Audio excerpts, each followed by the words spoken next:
Next हमारी exercise है same lesson की 9th स्टैंडर्ड के फर्स्ट लेसन की प्रैक्टिस सेट 1.3। तो यहाँ पे हमको सबसे पहले क्वेश्चन में पूछा है अगर A इक्वल्स टू एलिमेंट्स है A B C D, B set दिया है, C सेट दिया है, D सेट दिया है, तो फॉलोइंग स्टेटमेंट्स ट्रू है या फॉल्स है हमको पूछा है। तो पहला स्टेटमेंट है कि हमने इसके पहले के मतलब जो वीडियो है उसमें देखा है कि सबसेट कैसे निकालते हैं और सबसेट कैसे किसको बोलते हैं। तो देखिए कि C का B अगर सबसेट मतलब C is a subset of B अगर है तो C के सारे एलिमेंट्स B में प्रेजेंट रहने चाहिए। तो आप देखिए C में कौन से एलिमेंट्स है B और D। तो C में जो एलिमेंट्स है वो B में है क्या प्रेजेंट, पूरे एलिमेंट्स हमको वो देखना पड़ेगा तो ही वो सबसेट हो सकता है उसका। तो वो फाइंड आउट करने के लिए हमको दोनों की भी वेरिएबल्स लगे एलिमेंट्स लगेंगे। हमको ये सारे इसमें फॉल्स और ट्रू और फॉल्स में हमको ये करना है, आंसर लिखना है। तो देखिए ये फॉल्स है क्योंकि सारे C के एलिमेंट्स B सेट में प्रेजेंट नहीं हैं। उसके बाद A is a subset of D, ये ट्रू है कि फॉल्स है ये देखने के लिए सबसे पहले हमको A के सारे एलिमेंट्स देखने पड़ेंगे A B C D E, और वो सारे एलिमेंट्स D में प्रेजेंट है कि नहीं वो देखने पड़ेंगे। तो D में सिर्फ A और E ही प्रेजेंट है, बाकी के एलिमेंट्स प्रेजेंट नहीं हैं, तो A B D का सबसेट नहीं हो सकता, ये भी स्टेटमेंट फॉल्स है। उसके बाद D is a subset of B, ये स्टेटमेंट ट्रू है कि फॉल्स है देखना है।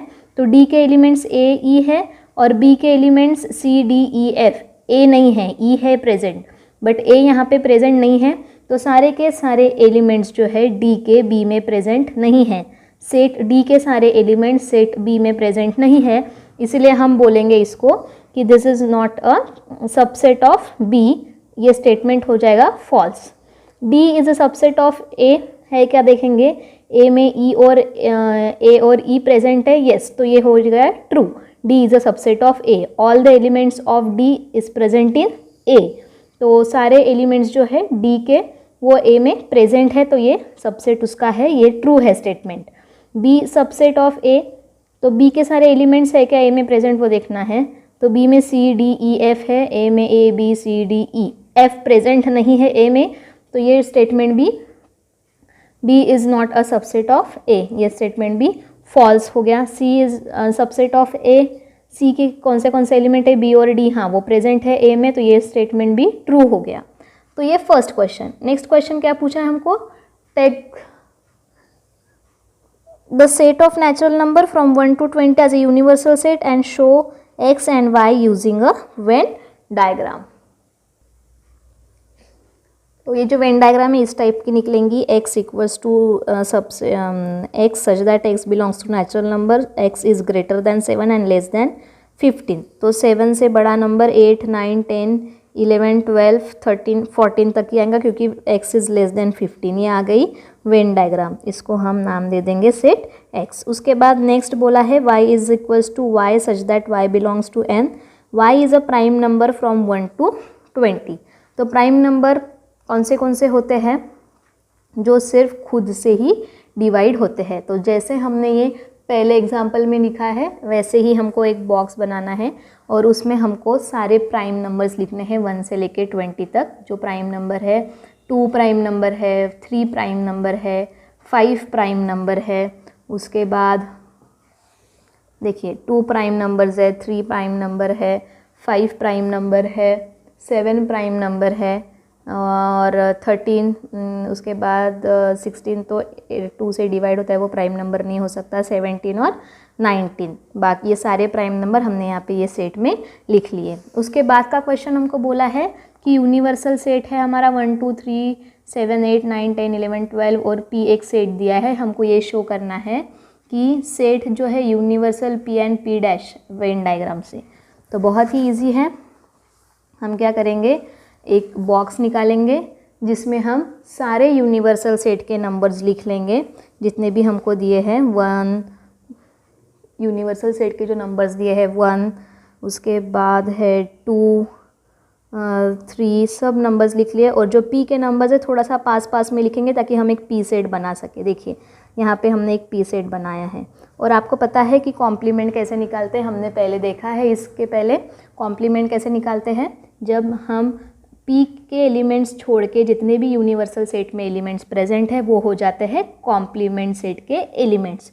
तो पी डैश का ही मतलब क्या होगा, ये तो यूनिवर्सल सेट हो गया हमारा पूरा बॉक्स, पी डैश का मतलब हो गया जो बाहर बचे हुए एलिमेंट्स है पी सेट के बाहर के, वो हो गए पी डैश के एलिमेंट्स, मतलब पी का कॉम्प्लीमेंट। तो पी का कॉम्प्लीमेंट निकालने के लिए हमको हमेशा क्या करना पड़ता है, पी के एलिमेंट्स को छोड़ देना पड़ता है और बचे हुए जो यूनिवर्सल सेट के एलिमेंट्स हैं वो हमको एज अ कॉम्प्लीमेंट सेट लिखना पड़ता है। नेक्स्ट क्वेश्चन में हमको पूछा है कि एक हमको सेट दिया है, उसमें हमको कोई भी 3 सबसेट लिखने हैं ए के। तो पहला सबसेट है बी, जिसमें हम लोग 7 3 1 कुछ भी लिखेंगे। सी सबसेट है 2 1 3 कुछ भी लिखेंगे। डी सबसेट है 3 2 1 कुछ भी लिखेंगे। तो सबसेट मतलब हमको यहाँ के कोई भी 2 3 या 4 भी एलिमेंट्स लिखे तो भी चलता है। तो हमको ऐसे एलिमेंट्स के सेट लिखने हैं जिनमें ए के जो एलिमेंट्स है वो प्रेजेंट रहेंगे, तो ही वो सबसेट बन सकते हैं।